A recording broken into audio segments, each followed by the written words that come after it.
గద్వాల్ నూతన అధ్యక్షుని ప్రమాణ స్వీకారోత్సవంలో ఎంపీ డీకే అరుణ, గద్వాల్లో బీజేపీ జాతీయ ఉపాధ్యక్షురాలు మహబూబ్ నగర్ ఎంపీ డీకే అరుణ పర్యటించారు. పట్టణంలోని ఎస్వీ ఈవెంట్ హాల్లో జిల్లా బీజేపీ నూతన కార్యవర్గ ప్రమాణ స్వీకారోత్సవం జరిగింది.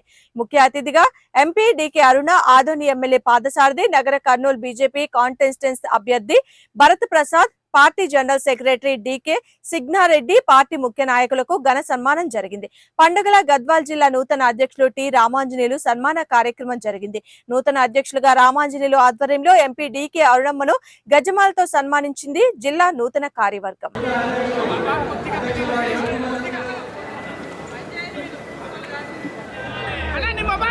మొబైల్